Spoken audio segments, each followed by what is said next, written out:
Hello everyone who loves eerie and mystical stories, and welcome to my channel. Today I will tell you about something that happened to my friends and me on a warm August night. This story is about a night adventure that began as a simple ride on our new electric longboards but turned into a real nightmare. My friends Kevin, Tommy, and I experienced something that has stayed with us forever, and I'm sharing this because perhaps there's a warning for all of us here. My name is Jake Smith, and I'm telling this story from the first person. Sometimes I think I would never have shared it if not for one thing. My friends Kevin and Tommy, who were with me that night, confirmed every eerie moment. It all started one warm August night when my friends Kevin, Tommy, and I decided to test our new electric longboards. We had bought them from a marketplace a week ago. We watched reviews to choose the best option for purchase.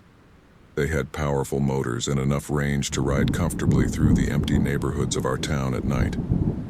We agreed to meet around midnight, when traffic would be minimal, and go for a ride through our small town, which only comes to life during the day. We loved riding at night. It helped get rid of bad thoughts and completely relax our minds. It was one of the best feelings, just you, the road, and the wind in your face. The meeting took place on the main street near the old cinema. Its facade had been abandoned for many years, but the sign was still there, a reminder of past entertainment. We were thrilled with our new toys and eagerly anticipated the night adventure. The ride started off great. We enjoyed the speed and the emptiness of the roads, shouting jokes to each other and reveling in the freedom. After riding for several blocks, we moved onto the highway, which was perfect for such night rides.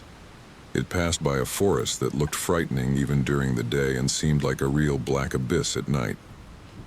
After about an hour, we got tired and decided to head back. The streetlights illuminated the road with weak but calming light spots. I was already thinking about getting home, taking a shower, and going to bed, but suddenly, a strange figure appeared in our sight. Right in the middle of the road stood a woman. She was wearing a long dress that seemed out of fashion from the 1950s, and it seemed like the streetlights distorted her figure. There was a strange tension around her, as if the very space was trying to avoid her. We slowed down 100 meters away from her. "What the heck is that?" I asked, not taking my eyes off the woman. No idea. Kevin replied, squinting, trying to see her better. Tommy, who was always the bravest of us, shouted at her.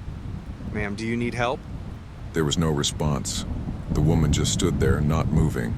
The night silence suddenly became oppressive.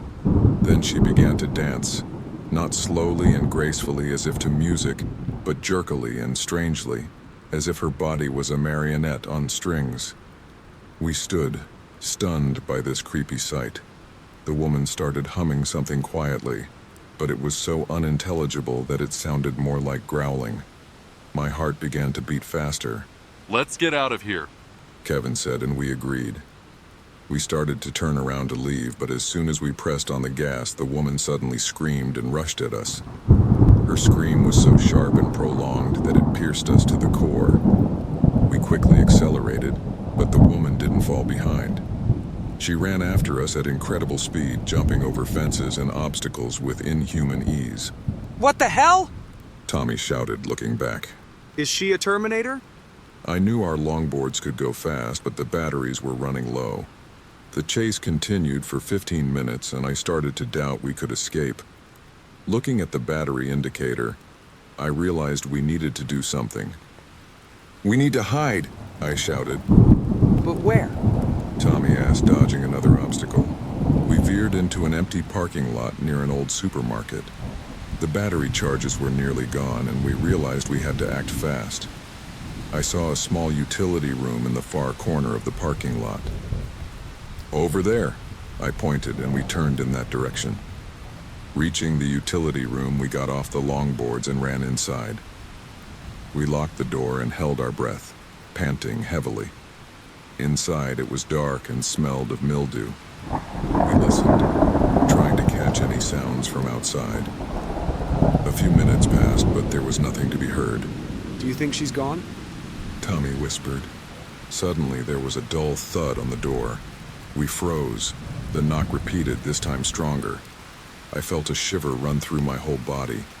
Then a voice came, a low, distorted one, as if someone was speaking through a broken speaker.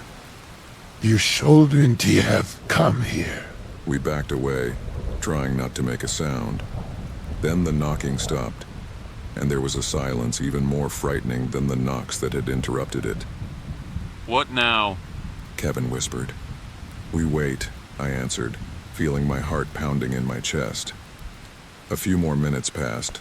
We heard something scratching at the door, but it didn't open. Then we heard footsteps moving away. We waited a bit longer to make sure it was safe. Finally, I slowly opened the door and peeked outside. There was no one. Let's quickly go home, I said, and my friends nodded. We quietly went outside and looked at our longboards. The batteries were almost dead, but it should be enough to get home. We cautiously moved back, constantly looking around. Soon we reached familiar streets, and after making sure no one was following us, went our separate ways home. A few days passed, but the incident left a strong impression on us. We didn't tell anyone what happened and tried to avoid talking about that night. But from time to time, meeting each other's eyes, we understood that none of us would ever forget that woman and her strange chase. That night changed us. It was full of horror and mysteries, leaving us with questions we never found answers to. But one thing I knew for sure, I would never ride on night roads again, where silence and darkness could hide something so creepy. That's the end of our story about that strange and terrifying night. These events left a deep mark on our hearts and minds. We still try to make sense of everything that happened that August night. Who was that woman? Why did she chase us? And what forces might have been behind her eerie behavior?